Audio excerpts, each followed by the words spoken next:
अस्सलाम वालेकुम मेरे तमाम व्यूवर्स को मेरा सलाम। अल्लाहुम्मा सल्ली अला मोहम्मद व आले मोहम्मद।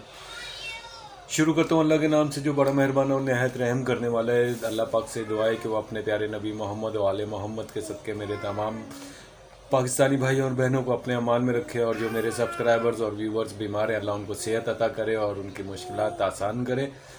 और आज का मेरा मौजू है इस वीडियो का, वो मैं आपको साथ यानी जो डिस्कस करना चाहता हूँ, जो आपके साथ बात करना चाहता हूँ, आप तक अपने दिल की बात पहुँचाना चाहता हूँ, अपनी राय का इज़हार करना चाहता हूँ, वो ये है कि वो कौन से नमाज़ें हैं, वो कौन सी नमाज़ें हैं या वो कौन से रोज़े हैं जिसके बारे में अल्लाह पाक ने इरशाद फरमाया कि कुरान में इरशाद फरमाया कि तुम्हारी नमाज़ें और तुम्हारे रोज़े तुम्हारी तरफ पलटा दिए जाएंगे।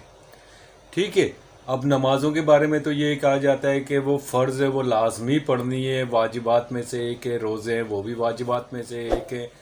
नमाज़ों के लिए भी सख्ती से कहा गया है कि आप नमाज़ पढ़ोगे तो मोमिन तक यानी मोमिन बन पाओगे। ठीक है ना। मुसलमान तो सभी हैं मगर मोमिन बहुत कम है। तो अब मोमिन बनने के लिए यानी मुसलमान की महराज नहीं कहा, मोमिन की महराज का है नमाज को। ठीक है ना। यानी मोमिन एक अलग दर्जा अल्लाह ने रखा है मुसलमानों में। जो अच्छे यानी अल्लाह की नज़र में अच्छे इंसान होंगे वो मोमिन कहलाएंगे। जो इबादत में और हर लिहाज से अल्लाह के जो अल्लाह ने क्राइटेरिया दिया है, जो हिसाब किताब दिया है उसके अंदर पूरे उतरते होंगे, वो कहलाएंगे मोमिन। ठीक है। और मोमिन की महराज क्या है, मोमिन की बुलंदी क्या है, नमाज। ठीक है। मौला हुसैन अलैहिस्सलाम ने जो जब उनका सर मुबारक जिस्म से अलहदा कर रहा था शिमर मलून, तो उस वक्त वो सजदे की हालत में थे। उनके लबों पर जारी था सुबहान अल्लाह सुबहान अल्लाह। ठीक है ना। तो यानी आप एक चीज़ का अंदाज़ा लगाएं कि मोहम्मद व आले मोहम्मद के लिए नमाज क्या मुकाम रखती थी और हमारे लिए नमाज को क्या मुकाम होना चाहिए। नमाज बहुत अफजल है। अपनी तमाम तर मसरूफियात को तर्क करने के बाद हमें नमाज लाजमी पढ़नी चाहिए। हाँ, अल्लाह पाक ने इतना हम पर रहम किया, अपने मोहम्मद वाले मोहम्मद के सदक़े हमें इतनी इजाज़त दी है कि चलो किसी वजह से नमाज छूट जाती है मगर पढ़ो, भले घंटे बाद 2 घंटे बाद दूसरी नमाज के साथ या उसके बाद, यानी आपने नमाज पढ़नी ज़रूर है। नहीं तो मर गए तो अपनी औलाद को इस काबिल बनाए हम लोग कि वो हमारी जो क़ज़ा नमाज़ें हैं वो अदा कर सके। ठीक है ना। क़ज़ा नमाज़ें, ये मैं पहले आपको क्लियर कर दूं कि क़ज़ा नमाज़ें, जो छोड़ी हुई नमाज़ें होती हैं वो पढ़ सकता है औलाद, जो फ़र्ज़ नमाज़ें वो नहीं पढ़ी जा सकती, क्योंकि फ़र्ज़ के लिए इंसान का मौजूद होना ज़रूरी है। तो अभी हम बात कर रहे थे, जो मेरा मौजू है, हम मौजू की तरफ आते हैं, वो ये है कि जब ऐसी नमाज़ें जो अल्लाह कहता है तुम्हारी तरफ पलटा दी जाएंगी। ठीक है। अब नमाज़ें किस तरह पलटाई जाएंगी या क्या वजह होगी, आज इसके ऊपर हम थोड़ी सी मुख्तसर सी बात करेंगे। और रोज़े क्यों पलटाए जाएंगे। पहली चीज़ तो यह है कि अगर मैंने किसी का फ़र्ज़ करें कर्ज़ा लिया और मैं मर गया, तो ऊपर मेरे पास नोट तो होंगे नहीं। जो अल्लाह आदिल है, अल्लाह अदल करेगा। जिसका मैंने पैसा खाया होगा या जिसका हक़ मैंने खाया होगा, याद रखिएगा किसी का कर्ज़ा और किसी का हक़ बहुत ही बड़ा इंसान के लिए मसला है और जहन्नुम की आग का सबब बनता है। ठीक है। इस मौजू पर भी इंशाल्लाह बहुत जल्द वीडियो बनाऊंगा और आपको इसकी जो हक़ाइक़ मोहम्मद वाले मोहम्मद ने हमें जो तालीम दी है इनके बारे में वो आपके साथ शेयर करूंगा। ठीक है। तो अब कहा यह जाता है कि जो नमाज़ें हैं, ठीक है, इनको या हमारी जो रोज़े हैं इनको या हमारी और जो नेकियां हैं, किसी को पानी पिला देना या किसी के साथ रहम दिली करना, किसी भूखे को खाना खिला देना, ये तमाम चीज़ें नेकी में कहलाई जाती हैं। ठीक है ना। हुस्न इखलाक के साथ, तमीज़ के साथ किसी के साथ बात कर लेना, ये भी नेकी का एक हिस्सा है। तो ये तमाम की तमाम चीज़ें जो होंगी ना, हमारे कर्ज़े के एवज़, हमारे कर्ज़े के बदले ना उस शख्स को मुंतकिल कर दी जाएंगी। हमारी किताब से कट कर वो उस आदमी के अमाल नामे में चली जाएंगी जिसका मैं कर्जदार हूँगा। ठीक है। इसमें तो पलटाने का सवाल नहीं है। अल्लाह ने कहा तुम्हारे रोज़े तुम्हारी नमाजें पलटा दूंगा। पलटाने का मतलब है हमारी तरफ वापस भेज देंगे। उसके बारे में ये होगा कि वो किसी हिसाब किताब में किसी गिनती में शामिल ही नहीं होंगे। तो अब एक सूरत तो ये हुई कि कर्ज की सूरत में हमारी जितनी भी नेकियां थी वो दूसरे मुखालिफ के पास चली गई। या एक और तरीका होता है कि किसी को भी कत्ल कर दें आप, जो नहायत ही बड़ा जो है जुर्म भी है और बहुत जालिमाना काम भी है। तो अब आपने किसी को कत्ल किया, इसका क्या किया आपने उस इंसान की तमाम गुनाह جتنے اس کے گناہ تھے نا وہ سارے اپنے اعمال نامے میں لکھوا لیے، یعنی آپ نے سمیٹ لیے، ہم نے سمیٹ لیے، ٹھیک ہے، اور ہماری جتنی بھی نیکیاں تھیں نا وہ ساری کی ساری چلی گئیں اس طرف، اگر تو وہ بے گناہ قتل ہوا ہے، ٹھیک ہے۔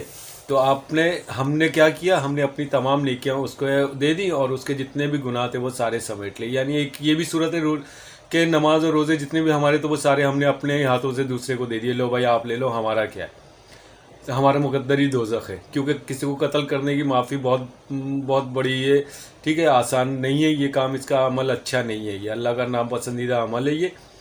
تو اب میں آپ کو ایک چیز کلیئر کروں کہ وہ کون سی نمازیں ہیں، وہ کون سے روزے ہیں جو پلٹائے جائیں گے ہر اس مسلمان کے، ٹھیک ہے نا، مومن نہیں کہوں گا کیونکہ مومن وہی ہے جو محمد و آل محمد پر یقین کرتا ہے، رکھتا ہے، ان سے محبت کرتا ہے، ان سے پیار کرتا ہے، مومن وہی ہے۔ جن کو یہی نہیں پتہ کہ اہل بیت کون ہے یا محمد مصطفیٰ صلی اللہ علیہ وسلم کون ہے، وہ مومن کیا، وہ تو مسلمان بھی نہیں ہو سکتا میرے علم سے، ٹھیک ہے۔ اگر کسی کو برا لگے تو اس کے لیے میں پہلے معافی مانگتا ہوں۔ تو مسلمان، ہر مسلمان، ٹھیک ہے نا، مسلمان مومن نہیں، ہر مسلمان کے روزے اور نمازیں اس کے منہ پر دے ماری جائیں گی، اس وجہ سے کہ صرف ایک چھوٹی سی وجہ ہے، وہ یہ کہ اس انسان کو اگر محمد و آل محمد کی معرفت نہیں ہوگی، اس کے روزے، اس کی نمازیں تمام کی تمام اس کے منہ پر ماری جائیں گی۔ اس چیز کی جو شاہد ہے وہ قرآن پاک سے جو ہے رسول خدا صلی اللہ علیہ وسلم پر نازل ہوا نوری کتاب ہے، وہ خود گواہی دیتی ہے، اس چیز سے کوئی دو رائے نہیں بنتی، ایک ہی رائے ہے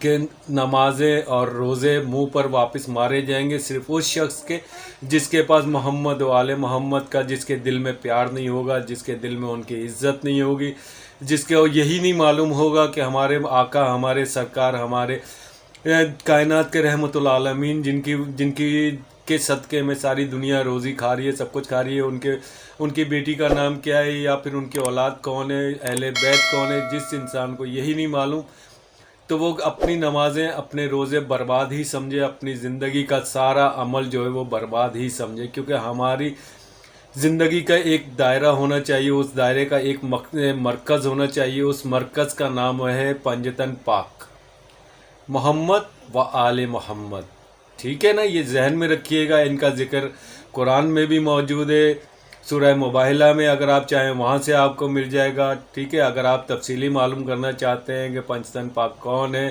تو مجھے کہ کمنٹ باکس میں یا پھر مجھ سے رابطہ کیجیے گا، میں آپ کو انشاءاللہ ضرور بتا دوں گا۔ ویسے یہ تمام کے تمام ذکر جو ہیں وہ قرآن میں موجود ہیں، انٹرنیٹ پر جائیں، حدیث سے قصہ کھول لیں، آپ اس کا اردو ترجمہ اگر سننا چاہیں تو وہ سن لیں، میری آپ کو ضرورت بھی نہیں پڑے گی، انشاءاللہ سب کچھ نیٹ پہ موجود ہے۔ آپ پنجتن پاک سے محبت کریں، محمد و آل محمد سے محبت کریں، یہ ایک ہی نام ہے، چاہے پنجتن پاک کہیں یا محمد و آل محمد کہیں، یہ ایک ہی نام ہے، ٹھیک ہے جی۔ تو ہم نے اپنی نمازیں، اپنی روزے، اپنے تمام اعمال اگر بچانے ہیں تو خدا کے واسطے محمد و آل محمد سے محبت کریں، ان سے عقیدت کریں، ان کے کہے ہوئے جو احکامات ہیں ان کے اوپر عمل کرنے کی کوشش کریں۔ میں بھی گناہ گار ہوں، میرے لیے بھی دعا کیجیے گا کہ اللہ میری بخشش کرے، مجھے معاف کرے، اور میں بھی دعا کروں گا آپ اپنے تمام سبسکرائبرز اور ویورز کے لیے، پنجتن پاک کے صدقے، محمد و آل محمد کے صدقے، ہمارے آقا، ہمارے سرکار محمد مصطفیٰ صلی اللہ علیہ وسلم کے صدقے ہمیں معاف کرے پروردگار، اور ہم سے جہاں پر جو غلطیاں ہوئی ہیں وہ ہماری معاف کرے پروردگار، محمد و آل محمد کے صدقے ہمارے دلوں میں پنجتن پاک کا ایک پیار ہے، اس پیار تو خیر سب مسلمانوں میں ہی ہے، اس پیار کے اندر اتنی طاقت ڈال دے کہ ہم جب بھی اللہ کا نام لیں تو اللہ کے نام کے بعد ہمارے منہ پر ان کا نام آنا چاہیے، اس احترام کے ساتھ کہ یہ ہمارے آقا ہیں، ہمارے سرکار ہیں، ہمارے اللہ کے بعد ہمارے مالک ہیں، ہمیں راستہ دکھانے والے ہیں۔ اگر یہ نہ ہوتے تو خدا کی قسم مسلمان بھی نہ ہوتے، اللہ بھی نہ ہوتا، اگر رسول خدا صلی اللہ علیہ وسلم نہ ہوتے، کیونکہ ہمیں راستہ دکھانے والا جو ذات ہے وہ ہمارے سرکار محمد مصطفیٰ صلی اللہ علیہ وسلم کی ذات ہے۔ ان سے پہلے بہت پیغمبر آئے، بہت نبی آئے، 1,24,000، بلکہ میں تو یہ کہوں گا 1,23,999 ان سے پہلے انبیاء آئے، ان سب کے مالک، ان سب کے سرکار، ان سب کے جو یعنی ان سب کی بخشش کرانے والی جو ایک ذات ہے نا، وہ ذات محمد مصطفیٰ صلی اللہ علیہ وسلم، پیغمبروں کی ان سب کی بخشش کروانی ہے اللہ پاک کے سامنے، ان کے जो किया धरा है उसको खोलना है। इन सब ने मोहम्मद मुस्तफ़ा सल्लल्लाहु अलैहि वसल्लम के सामने हाजिर होना है और फिर अपनी जो जो इन्होंने ड्यूटी की उसकी तफसील इनसे लेकर अल्लाह पाक तक पहुंचानी है। तो हमें फ़ख्र होना चाहिए कि हम एक ऐसे नबी की उम्मत में से, आल में से हैं। मैं आल इसलिए कह रहा हूँ कि भाई मैं सैयद हूँ, ठीक है ना, मैं आल कह सकता हूँ खुद को। बहरहाल मैं मेरे सब्सक्राइबर और व्यूवर्स की ज़ुबान इस्तेमाल करूँगा कि हम मोहम्मद वाले मोहम्मद की उम्मत में से हैं। हमें अपने किरदार को अच्छा करना है, हमें मोहम्मद वाले मोहम्मद से मोहब्बत करनी है, उनसे उनके कहे हुए अहकामात को पूरा करने की कोशिश करनी है। देखिए हर इंसान तो उनके अहकामात पूरे नहीं कर सकता, ना ही मैं कर सकता हूँ ना कोई और। बहरहाल हम कोशिश ज़रूर कर सकते हैं और अल्लाह को हमारी कोशिश भी पसंद आती है।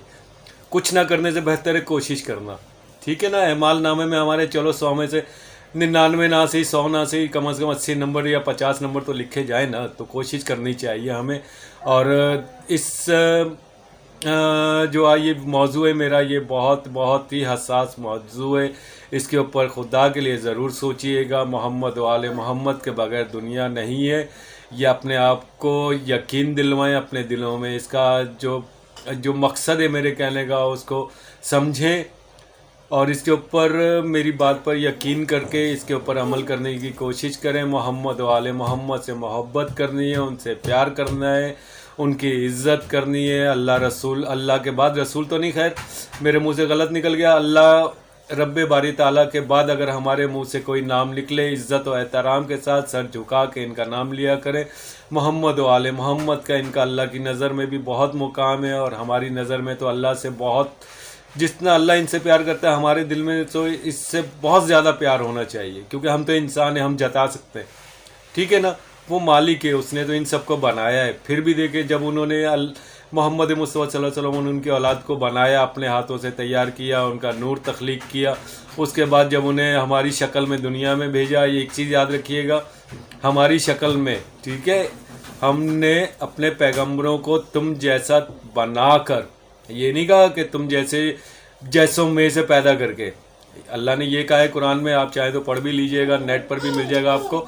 तुम जैसों में तुम जैसा बनाकर हमने अपने अनबिया को भेजा, बनाकर, थे नहीं वो हमारे जैसे, वो नूरी है, ठीक है। हमारे मोहम्मद मुस्तफ़ा सल्लल्लाहु अलैहि वसल्लम नूरी है और अल्लाह पाक हमारे दिलों को अंदर भी अपनी पाक किताब कुरान पाक के नूर से हमारे दिलों को भी रोशन कर दे। और अगर मेरी कोई बात किसी को बुरी लगी हो तो उसके लिए माफ़ी चाहता हूँ। आखिर में परवरदिगार से दुआ है कि मेरे तमाम सब्सक्राइबर्स को अपने अमान में रखे और उनकी रोज़ी रोटी में बरकत डाले, और जिन माहों की गोदें उजड़ गई हैं अल्लाह उनको सब्र अता करे और उनके आने वाले जो मसाइल हैं उनके अंदर आसानी पैदा करे। अल्लाहुम्मा सल्ली अला मुहम्मद व आले मुहम्मद।